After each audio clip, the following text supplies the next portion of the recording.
the main road of Trevilla.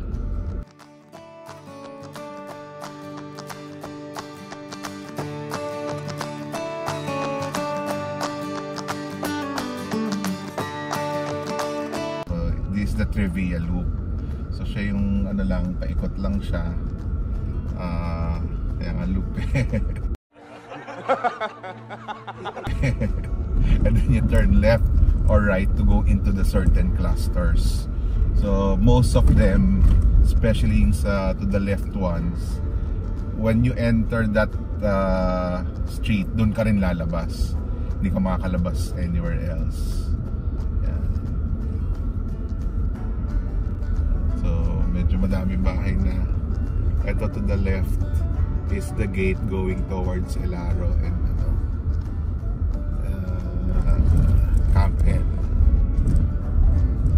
So they have this speed bumps sa kali para medyo bumagal sa streets, main road to it. So they're putting up the Christmas decors. Gusto mga new houses. Daming construction dito. I think there are about 80 to 120 houses here right now in various stages. Ang community na siguro baka 80 households. Tapos ang dami nagpapakonstruct. Yan, makikita mo sa sa right. So again, this is Alveo, the first Alveo community in New Valley. So Trevilla ang pangalan niya. Yan, the roving guards, sinasamahan yung mga delivery people. Here's a rotonda or rotunda. It's may gate pa pala on the other side. The theme here is modern contemporary. So the same with Benare, yung sister village yung sumunod sa kanya. Very nice houses. Doon makikita niyo yan. It's just outside Amaya. Amaya mga low level, low floors of na condos. Very nice din, maganda. Just beside Xavier School. So it's outside Trevilla.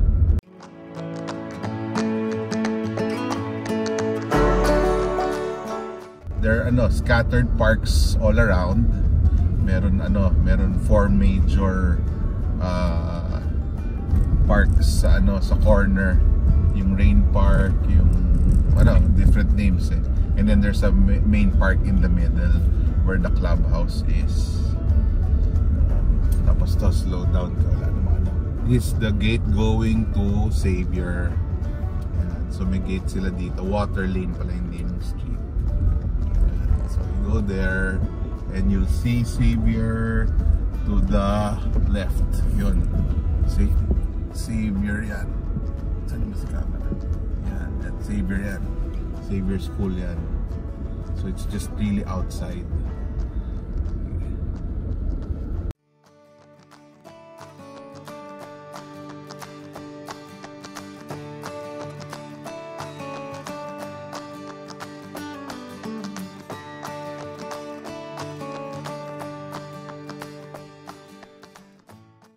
Historically, all most schools, if not all schools the very good ones, ang katabing villages are very pricey. And so we're still in Trevilla. Tantang clubhouse, just a pass by.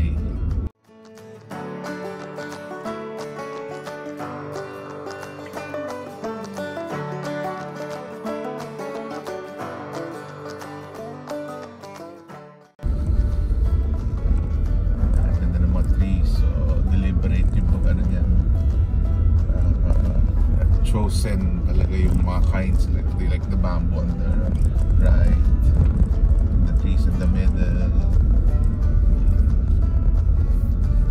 So we're approaching, medyo baka may rough road ng konti, lang to, parang design ng road. to make you slower dahil maraming bata dito normally. So they have very nice pool, function room, they have a gym, basketball court, soccer field, billiards, may billiard table.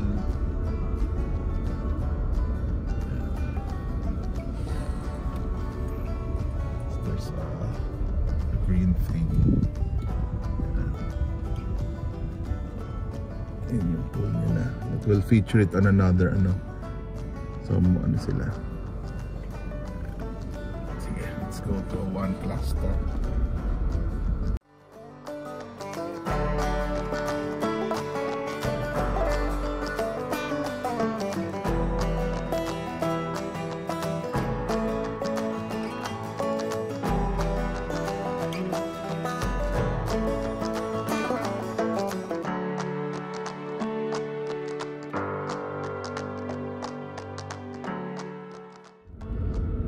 There are a couple of houses for sale here.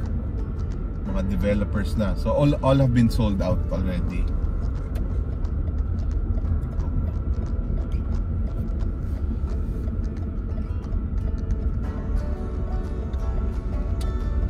All have been sold out, the lots. So resale na lang. Going rates ang asking is from 25,000 to 28,000. Tapos may mga private developers or selling. For example, this one. Ito yung entry level. It's in my website also. Very nice house. Abundant.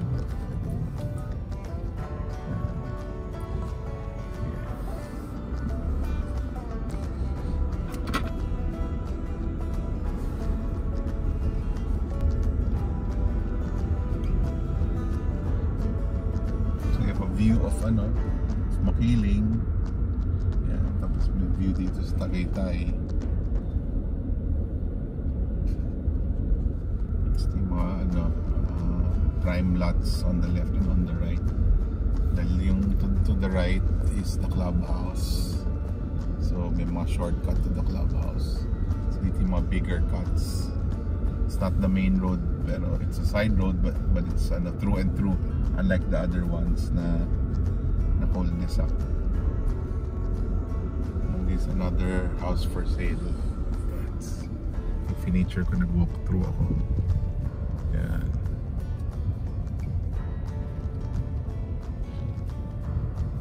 Very nice. Still in the market.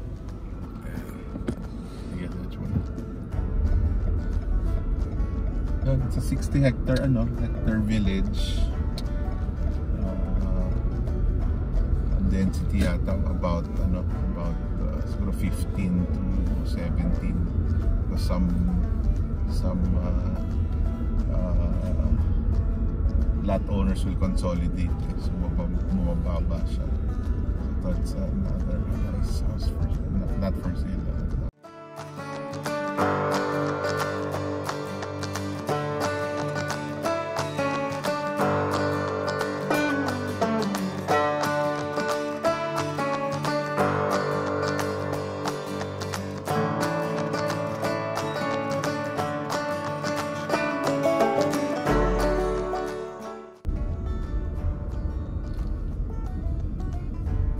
Ito perimeter to New Valley Boulevard.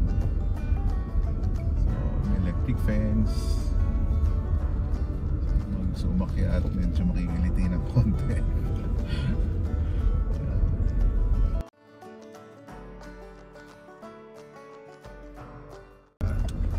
Ito, it's an open park. Hillock Park ang tawag nila. So it's an open space. You can bring your dog. It's a leash. You can walk. Yan, open spaces. So si Ayala madaming ganyan. Aside from the village na nag-admin, merong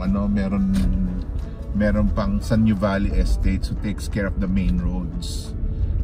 So sila main roads, the clearing of the main road,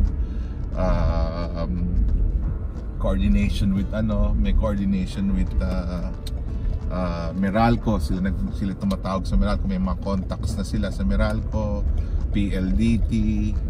So may team na naka-allocate na nakaka-allot for Nuvali. So instead of 2-3 days na walang kuryente, siguro a couple of basta within the best possible time magkakaroon ng power restoration.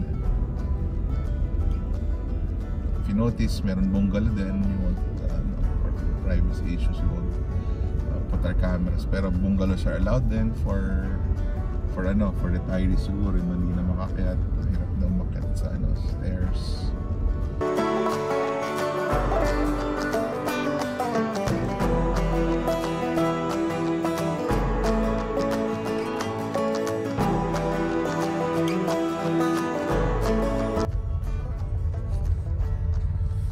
So yun muna, Travia drive-by to get the feel of the community. So that's it for now. Hope to see you next time. We'll feature more. Stay safe and stay in faith. This is Realtor Mike signing off. Bye.